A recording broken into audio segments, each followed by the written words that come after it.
কাজে আসলে সে গল্পের সিন্দাবাদের মতো, সে হাসিনার মানে স্পিকার সিন্দাবাদের মতো যে আমাদের ঘাড়ে চেপে বসেছিল। কাজে যত তাড়াতাড়ি সম্ভব এই সিন্দাবাদের বুড়োকে জাতির ঘাট থেকে নামাতে হবে মাননীয় স্পিকার, এবং সেই দায়িত্বটা আসলে ট্রেজারি ঢাকা শহরের চারিদিকে আপনার গার্বেজ মানে স্টেশন করা হয়েছে, জমা রাখা হয়েছে ডাম্পিং স্টেশন, যেগুলো আসলে কুকুর বিড়াল আর কাকের আড্ডাখানা, টোকাইদের আড্ডাখানে পরিণত হচ্ছে মাননীয় speaker. This should be change. এবং ফার্মগেট এলাকায় এবং কারণ বাজারে হকাররা আছে, আমি আলাপ করে দেখেছি কেন কেউ 40 বছর পর্যন্ত ব্যবসা করে। আমি বলতে চাই there should be a develop কারণ বাজার, একটি ক্লিন কারণ বাজার, নিট কারণ বাজার।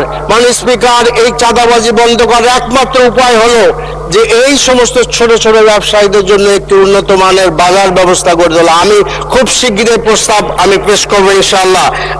আমি সংশ্লিষ্ট মন্ত্রণালয়ে জানাচ্ছি যে আসুন, চাঁদাবাজির হাত থেকে ব্যবসায়ীদের রক্ষা করতে হবে। আজকে খেলার মাঠের সমস্যা আছে মাননীয় স্পিকার, সেই সব আমাদের এলাকায়, আমাদের এই ঢাকা 12-তে খেলা মাঠ অপ্রতুল, সেগুলোর ব্যাপারে ফ্যাসিলিটেট করা দরকার।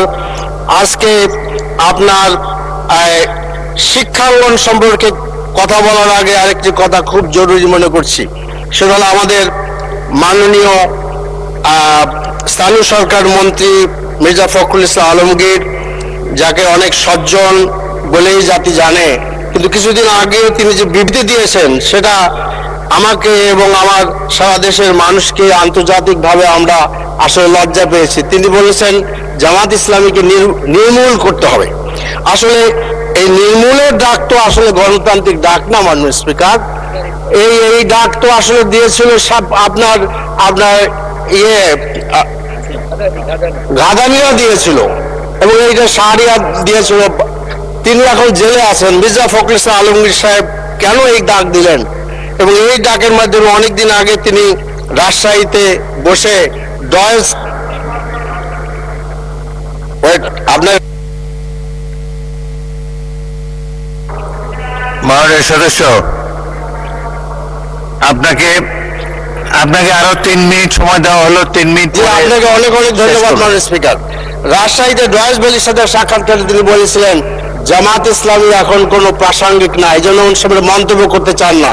তো সেটা ওনার ব্যক্তিগত মত, কিন্তু আমি মনে করি যে মির্জা সাহেব তাকিয়ে দেখেন আমরা বেশ প্রাসঙ্গিক হয়ে গিয়েছি। আশা করি আপনি এটা স্বীকৃতি দেবেন। Thank you very much. তো এরপরে যেটা আমি বলতে চাই যে আমাদের যে এনার্জি সমস্যা বাংলাদেশে, এই এনার্জির সমস্যার একটু আগে শিক্ষাঙ্গনে ফিরে যাই। শিক্ষাঙ্গনে যখন ডাক দেওয়া হলো, কাছাকাছি সময় দেখলাম চট্টগ্রাম, ঢাকা বিভিন্ন জায়গায় আজকে মারামারি, ছাত্র আপনার দল আর শিবিরের মধ্যে। এবং আমি নিটোরে, যেটাকে অর্থোপেডিক হাসপাতাল হিসেবে পরিচিত, সেখানে চিটাগাংয়ের সিটি কলেজের মারামারিতে আহত ছাত্রকে দেখতে গিয়েছিলাম। মাননীয় স্পিকার, ধারালো অস্ত্র দিয়ে তার পায়ের গোড়ালির এই পিছনের অংশ অনেক দূর পর্যন্ত হাড্ডি সহ কেটে গিয়েছে। All the doctors are with me, এবং তারা এখন নিশ্চিত নয় যে তার পাটা তারা রাখতে পারবে কিনা। মাননীয় স্পিকার, তার মা সেখানে ছিলেন, আমি তার সামনে দাঁড়াইতে পারি এই মাননীয় স্পিকার। তার চোখে অস্ত্র ছিল না, অস্ত্র ধারা ছিল। এই রাজনীতির ছাত্র অঙ্গন থেকে আজকে ফিরাইতে হবে, বন্ধ করতে হবে মাননীয় স্পিকার। কাজে এই সমস্ত নির্মূলের ডাক বন্ধ করতে হবে, তার এই সমস্ত হানাহানি হবে মাননীয় স্পিকার। কাজে দেশের আইন শৃঙ্খলা পরিস্থিতি মোটেই ভালো নয়। ওই কুমিল্লায় আমাদের মাননীয় সংসদ সদস্য মোল্লাক চৌধুরী বলেছেন কাস্টমস অফিসারকে হত্যা করা হয়েছে। দেশে প্রতিদিনই বলা হত্যাকাণ্ড হচ্ছে, কিন্তু আমরা স্বরাষ্ট্র মন্ত্রণালয় শিক্ষাঙ্গনে মারামারি হলে পুলিশ চুপ থাকে। আজকে এনার্জি সম্পর্কে শুধু একটা খবর দিয়ে আমি এনার্জির কথা শেষ করতে আসি। সেটা হলো আমাদের দেশে বড় প্রক্রিয়ার কয়লা অনেক উন্নত মানের, কিন্তু আনফর্চুনেটলি সেই কয়লা আমরা ব্যবহার করছি না। আমাদের দেশে কয়লা আনা হয় ইন্দোনেশিয়া থেকে, অথচ বড় প্রক্রিয়ার কয়লা সহজেই আমরা ব্যবহার করতে পারতাম। মাননীয় স্পিকার, আমি কথা শেষ করতে চাই প্রেসিডেন্টের ধন্যবাদ বিষয়ের পরে। তো আমি যেটা বলতে চাই যে আমি ইউটিউবে দেখি যে আমাদের আজকের প্রেসিডেন্ট তিনি খুব আক্ষেপ করে আফসোস করে বলছেন যে স্বৈরাচারের পা ধরে আমি সালাম করতে পারি না।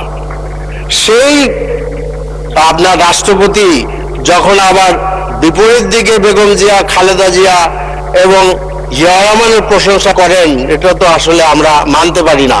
কাজে আসলে সে গল্পের সিন্দাবাদের মতো, সে হাসিনার মানে স্পিকার সিন্দাবাদের মতো যে আমাদের ঘাড়ে চেপে বসেছিল।